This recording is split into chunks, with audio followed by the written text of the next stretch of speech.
Hello everyone, today I am going to be reviewing and demoing the Heikala poster color art box.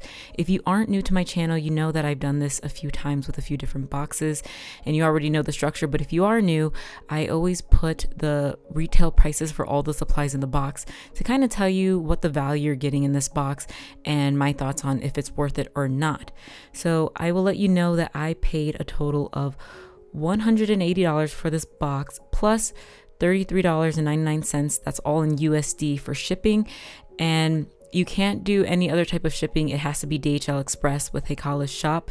So it is important that we note the shipping because that brings our grand total up to $212.99 USD.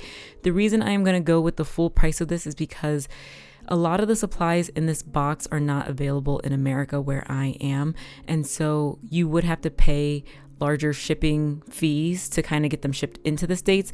So in a lot of these prices for the retail of these products, I have included the shipping, and that's why they are so high, because there is no other place that I'd be able to get them in the States. For the poster color set, I was able to find it on two different places, on Amazon and this site called John Neal Books. And this was kind of interesting because the prices were a little different in both places. On Amazon, it was $81.84. On John Neal Books, it was $66.92 with shipping. So there's a little bit of a difference, but it's not that big. It's a little less than $20. And so the grand total of all these supplies retailing for what I could find would be $262.82. So for me, this value of this box is definitely a little bit better than just buying all the supplies separately. I also want to note that in this grand total, I haven't included the price for the art print that's included. Heikala does give you the print of her plein air painting. So I think that could bring the price up to about $280, whereas the box only cost me $213. So that's about $70 of difference. And of course, like I say, with all of these, it's going to be up to you whether you think it's worth it or not to get the supplies separately or to get this kind of art box. Of course, I always say if you like the artist and you like supporting them, getting the art box is really cool because you get a piece of their art and you also feel like you're supporting someone you like. That being said, for me personally, I do not think that if I were to do this again, I would buy this art box, and I will explain. As nice as it is for these brushes specifically to be Japanese brushes that you'd probably find in Studio Ghibli kind of studios, I guess, and real traditional anime artists using these kinds of brushes, I did not love the bigger brush, the Nomura brush B number 20, which is like the big flat brush. That one, while I was using it, and I only use it for a large wash in the beginning, I didn't use it after, but I lost about 4 hairs on the brush, and that is a little bit disappointing. It kind of sucks when your brush starts losing hair because you have to kind of pick up the pieces from the artwork. So I'm not sure if it's just my brush or if after a few uses the loose hairs will be lesser, but I did not enjoy that. The smaller brush also I think is really cool because it's a traditional Japanese calligraphy kind of brush. However, it is very soft and it holds a lot of water, which obviously is really good for watercolor and it's really useful. But I'm used to denser brushes that don't hold as much water. So there was a bit of a learning curve with this brush. Of course, I think I'd love to use this brush more and learn it a bit more. But in this box, when I started painting with everything, I wanted to stick with just these 2 brushes in the box, but I did have to transition into some of my own brushes. It was just too difficult to really strain myself and forcing myself to use just the supplies in the box. So I did have to use other brushes. I think that being said, I really, really, really enjoyed the poster colors. This is a new medium for me, and I'll get into more about poster colors later, but it was super fun. I really loved that, but I think if I were to do it again, even though this same set on Amazon was about $82, I would just buy the set again and not an entire box around it because it was fun and I think it might be one of my new favorite mediums. But again, I don't think I necessarily needed everything out of this box but that's just my opinion. So to get a little bit into this piece you see me painting, I did not draw it on camera. This is something that I don't do very often anymore, just because one, I'm left-handed and the way I hold my pencils is completely crazy. So you'd probably not see anything that I was doing anyways. But two, because I get a little bit more stressed when I'm drawing on camera. And I knew for this one, because I wanted it to be a background heavy piece as per usual with these kind of art boxes, I didn't want to stress myself out. I wanted to make sure that I could focus on it and not think that there was a camera watching me. What I think is quite funny about this piece that I've done here is it looks exactly like it was completely inspired and taken from the plein air painting Heikala did that's in this box. I don't think that I thought of that painting when I thought of this idea, but I definitely feel like I was inspired because there's so many similarities. We have the nature background, we have the redheads. Like, I can't deny that there's some influence here. However, the idea of this one came one day when I was driving, and it was the beginning of summer. Also, I guess I should note that I bought this box quite a few months ago. With all of these art boxes that I've ever bought, I've never once filmed it all in the same day. Like, I did the unboxing the same day I got it a few months ago, and then I didn't draw or paint anything like until 2 to 3 months later. That's how my process goes. So when I first got this box and I was driving home one day from work, it was like one of the first days of summer, and like the trees were finally fully green, and I was in love with the greenery. And I was driving down this hill, and there was this bright lime green car, and it was just like surrounded by trees, and the whole thing was just like green on top of green on top of green. And so I knew I wanted to do a very green nature piece, especially because I think I'm trying to get into more nature, botanical inspired art pieces. So it felt true to home, and it felt something that I was like motivated and passionate about at the time. With that idea, I decided I wanted to do a red-headed character because green and red are complements, and I knew it would be the pop of color that would just jump off of a very green image. I did mock up this idea in Procreate before I did anything else. I usually don't sketch in Procreate, but I guess I had my iPad nearby and I just decided to doodle on there. And the idea was it was going to be completely greens, just everything shades of green. I'll probably pop the picture in this video now, and then just the boy's hair would be red, and it was going to be like the only space of red. I deviated from that just a little bit. I do have more greens and blues and even yellow tones in the background, and then him and his pot are both red because I wanted a little bit more red, especially because I decided out of nowhere to paint all of the pots in the background white. So I thought it would be a little bit more of an eye catcher to have more red in the foreground. And this piece I was really excited about because, like I've said before, I am trying to get into more background heavy pieces with a character that tells a story. In doing so, I've been wanting to simplify my character designs just a little bit so I can pay more attention to the details in the background and really hone in onto visual storytelling, where you look at this piece and the story that comes to mind is all your own. You kind of create a story for this character and what's going on, and it can kind of incite some emotion, some feelings, or even just a cool conversation piece. So I kind of have my ideas for this piece, but I won't go too much into the details because I think it's really fun to have these kind of pieces where everyone can look at and see it themselves. So with that idea in mind and the Procreate sketch all finished, I knew I had to draw it onto the final paper. And I will mention now, and I'm really sad about this, and I am kicking myself still to this day, I completely forgot when I drew this what was in the art box. Like I said, I don't do this all like in the same day, so I wasn't even thinking about it. And I use my own Arches cold press watercolor paper to draw this instead of the paper that's in the box. I feel like that kind of defeats the purpose of a true review because I didn't use all of the materials that I received. But I forgot. That's literally what it was. It wasn't even that I didn't want to. I'm kind of glad that I used my own paper just because my Arches watercolor paper is a little bit bigger than the paper in the box. But I had so much fun that I know I'll try this paper out soon and do a whole nother piece, in the near future. So I will try it. I'm sure it's going to be just as great because, it is a watercolor type of paper, but I can't say that I use it. So sorry for that. But while drawing this piece, I wanted to release my inhibitions. I am a little bit more nervous whenever I'm doing background heavy pieces. I know I'm not at the skill level that I want to be at. And for that, I think I procrastinate because I don't want it to mess up. This one, I kind of told myself, it is what it is. If you're ever going to get better, you're going to have to start diving into this and just drawing those things that you want to draw. And even if they're not great, you'll have more times and more opportunities to draw other things. That's the nature of drawing. So I was pleasantly surprised at how quickly I was able to draw this. I did one more sketch of this character in my sketchbook, and then I moved on to the final piece. And I think everything came together really well. I was really excited and happy about the sketch. It definitely took me a bit of time to really go in and draw every detail, but it's exactly what I wanted. I wanted it to be plant heavy. I think the character is perfectly simplified in this style that I've been trying in my sketchbook. You can actually see some of that style in my sketchbook tour that I've just posted. But yeah, it felt like this good, simple medium that it wasn't like, I don't feel like I'm fully ripping off of any artist I've seen, but just looking at pictures of actual people on Pinterest and really trying to simplify it from just looking at them.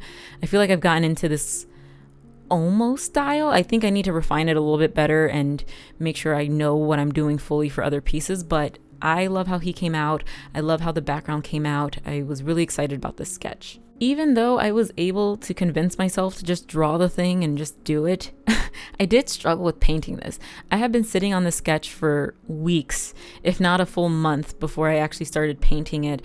And yeah, it looks like those inhibitions came right back, and the fear of messing it up with paint after liking the sketch so much was like unbearable, especially because I knew poster color was a new medium. I think if it was watercolor, I wouldn't have taken so long, but knowing that it was something new and that I had no idea how to do it was a little bit challenging. I did look up a lot of YouTube videos. Unfortunately, there's not a lot of YouTube videos on poster color. You do find a lot more on gouache and watercolor, but not enough on poster color, which is what I was really looking for.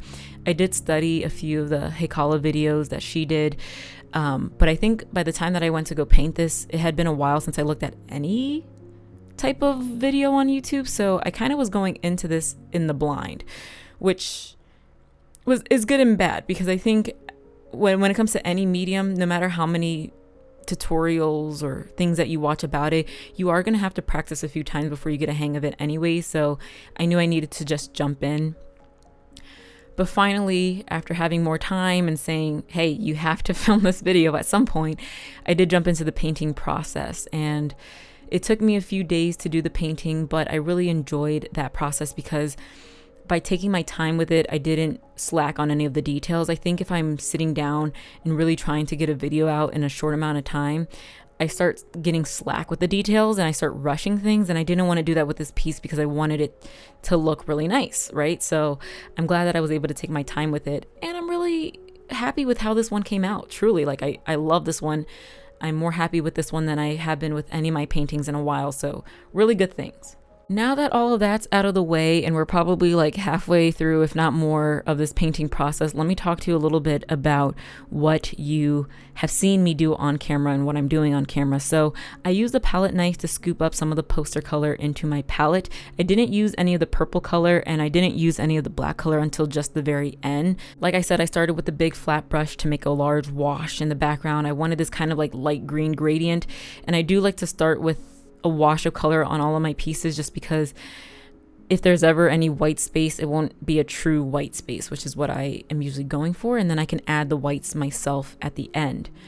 Now, you'll see in the beginning that I used green washi tape to mask it off, and at this point it's probably already the big white washi tape, which I was glad to switch to. But doing that big wash in the beginning, my paper started to buckle, and the paper that I have doesn't need to be stretched. It's on a block, but I find that sometimes blocking even paper that says it doesn't need to be blocked is better. If you don't know what blocking is, it's pretty much covering your entire watercolor paper with water front and back, just so that it kind of like, I guess they say stretch the paper, but what I think is kind of happening is it kind of softens it up and it gets it prepared once that's fully dry to take on more water. It's a weird process, but it works. Trust me. So it was buckling, so I took it off the block and I painted the entire back with water. I took off the washi tape and painted the corners with water and then retaped it, and it laid a lot more flat for the duration of the piece, which I was happy about. So as you may or may not know, poster color is like gouache and watercolor in that it is water soluble, which is really cool. It is reactivatable once it is dry, so it is never truly permanent, I guess. It's kind of like jelly gouache. I guess that's the way I would describe it, because if you look at the tubs, it's like liquidy paint. It's not as hard of paint. It already looks pretty wet and shiny and soft.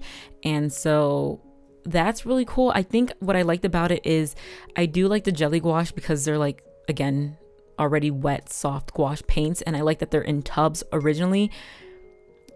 Sorry if you heard my phone go off. But what's better about this one is that it has better color payout, and it's definitely a little bit more of an expensive paint than like the Himi jelly gouaches. That is obviously a cheaper paint. So I love the quality of this one. It gives me jelly gouache vibes and smoothness, but it's a little bit better quality. I also prefer to gouache in tubes because I feel like squeezing out the gouache in tubes is always like sketchy for me. The tubes are always like smaller, and so I don't want to waste that much paint, but this is like a whole tub of paint. And I think the reason for that is because poster color is a bit cheaper than regular gouache. As its namesake, it's like for posters, and it's for like movies. As you know, this brand Nicker poster color is used in a lot of Studio Ghibli works as like the background paint for pieces. I don't think it's necessarily supposed to be something that you sell in an art gallery the way you would probably like a gouache painting. That being said, because a big studio uses it, it's definitely good quality and does give you good color payout like I talked about, and it is really nice to work with all around. I do think this brand is really great. Haven't worked with any other poster color brand, but hey, if Studio Ghibli is using it and they're able to create wonderful pieces, who am I to say it's not all that and a bag of chips? You know what I mean? So like many of you already know, I am more of a watercolor artist. That's kind of my comfort medium. I have dabbled at this point now a little bit into gouache. I'm definitely nowhere near comfortable with gouaches. And watercolor, and the way watercolor works and why it's kind of simple for me, is you work in lightest values to darkest values, right? You can't go light once you go dark, so you get all your lights in and then you start filling out your darks. Gouache doesn't necessarily work this way. It's a little bit more interesting because even though it's water soluble, you can layer paint on top of each other because it is opaque, which is like, it's a crazy difference because it doesn't seem like it'd be that hard. But what I've learned through this process is it's best to work with the most watered down paint and then go from like the most watered down to like the thickest paint with like hardly any water in it. That way, those areas that are very watered down will not reactivate once you put a thicker layer of paint over it. That's kind of the best way to work. And even though I kind of know that, I wouldn't say that I thought about it as much as I should have during this process. I'm also so used to working with like really watered down paint that I don't think I ever got to a point where my paint was like thick enough. And so even at the later stages, I was like reactivating under stages because my paint just wouldn't get thicker because I'm used to just mixing a lot of water and letting that do the work. So that's kind of what I was learning along the way of what I was kind of messing up with.